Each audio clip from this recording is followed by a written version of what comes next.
Sheikh, there are female relatives of mine who are my mahram. They plan to go to Mauritania, our country of origin, and unfortunately, they want to travel there without a adult male mahram who reach the age of puberty. And I try to explain that it's not permissible, but but one of my female relatives tried to justify it by using the hadith where Rasulullah sallallahu alaihi wasallam said, it is not permissible for a woman who believes in Allah and the last day to travel for 1 day and night except with a mahram. So she tried to explain that she can travel below 24 hours, but traveling in the past is not like today. Today with a plane you can take much distance in a short period of time. So I try to explain that it's about the distance, 24 hours. But she does not accept this explanation of mine. So what should I do? Okay. First of all, Sidi, it is an issue of dispute among scholars when it comes in regards of traveling. The vast majority of schools of thought say that it's prohibited according to the hadith, and small amount of scholars say that it is prohibited except for Hajj, and they give their explanations. But for general travel, the vast majority of them say it's prohibited. Why? Because there is a hadith. They counter that by saying there are other hadiths which state that it is not permissible for a woman that believes in Allah and the Day of Judgment to travel the distance of 3 days and the distance of a male, that is M-A-I-L, that it takes masafat barid. And some say that in another hadith, the distance of a day and a night. So she or they, as your relative argues, is a clear evidence that as long as it's within this time frame, it is permissible.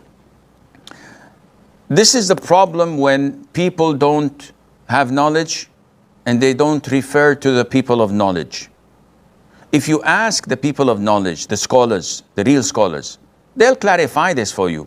Because now there are hadiths, 3 days, 2 days, a day and a night, and the distance of male traveler, the postman, or indefinite.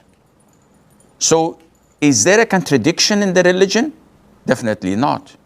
Then where is the contradiction? It's in your head. Scholars say that the Prophet ﷺ said these hadiths according to the person who questioned him. O Prophet of Allah, can a woman travel the distance of 3 days, 2 days, 1 day? And he would say, it is not permissible for a woman who believes in Allah and the Day of Judgment to travel the distance of 3 days, according to your question. 2 days, according to your question. 1 day, according to your question. But then he said, and it's an authentic hadith without any shred of doubt, it is not permissible for a woman who believes in Allah and the Day of Judgment to travel without a male mahram. So the word to travel is am, it's general. There's nothing to specify it. There's nothing to limit it. So any type of travel, and the Arabs know that travel means to go out of the boundaries and the borders of your own city. But within the city, this is commuting. This is not traveling. You can go from point A to point Z in your own city without a male mahram, on your own, maybe driving your own car. But to travel from city A to city B, which everybody acknowledges to be traveling, this is prohibited. Because then, if you want to use your relative's logic, there is no restriction for a woman to travel anywhere on this planet, because no area would take more than 3 days to travel by plane, or 2 days maybe, or even 1 day. Some people can go around the world in 24 hours. So does this mean that a woman can just pack her bags and go to the Maldives? Of course not. It is not permissible for them to travel without a male mahram, and this is the teaching of the Prophet ﷺ, and Allah knows best.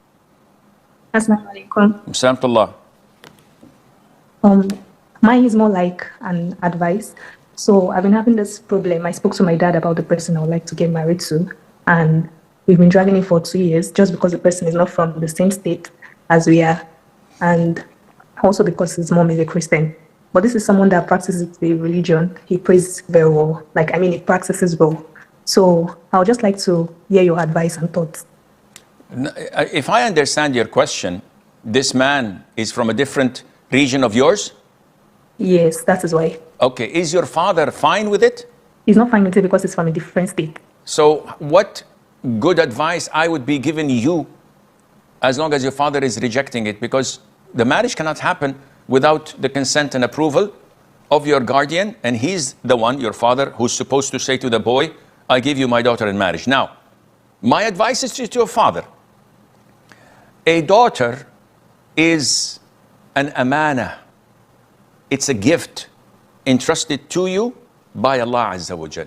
If you betray her, if you betray what was entrusted in you or to you, the Prophet said, alayhi salatu wasalam, told us that anyone who dies betraying those whom Allah entrusted with him with, he would be punished on the Day of Judgment. Allah would not look at him, and he would be held accountable for that.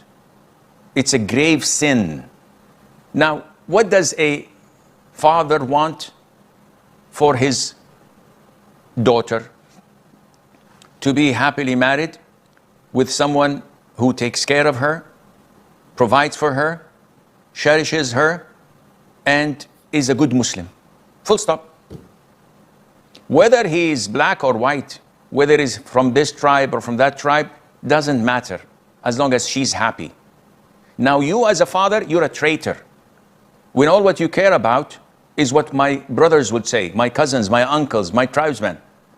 How would they say, oh, we are from Kaduna and that boy is from Abuja and we are different and with this and that. What's wrong with you?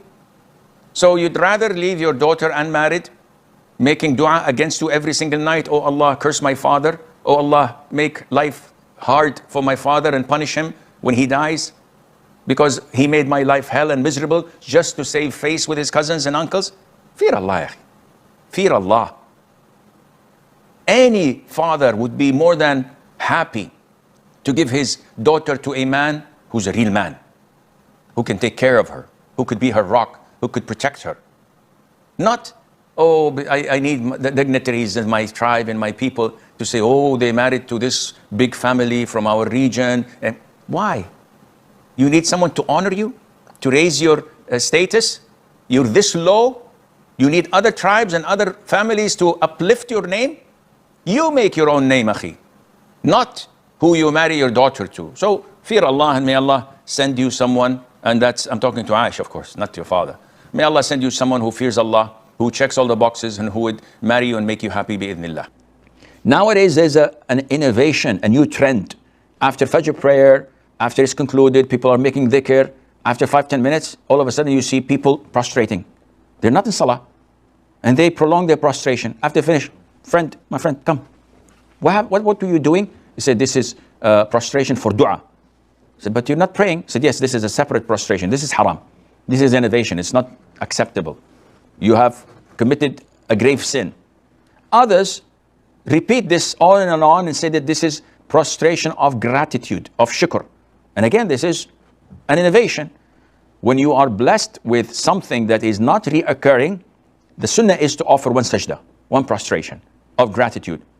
If your boss gives you a paycheck at the end of the month, you do not perform sujood al-shukr. Why? Because this is reoccurring. If your wife cooks a good meal, some would say that this is not reoccurring, but generally speaking, this is a reoccurring blessing. You do not prostrate for gratitude or for shukr. But if someone tells you that your uncle who was in ICU for 6 weeks has woken up from his coma and now, mashallah, he's communicating and he's becoming better, then you may prostrate, because this is one in a lifetime occasion that requires showing and expressing your gratitude to Allah.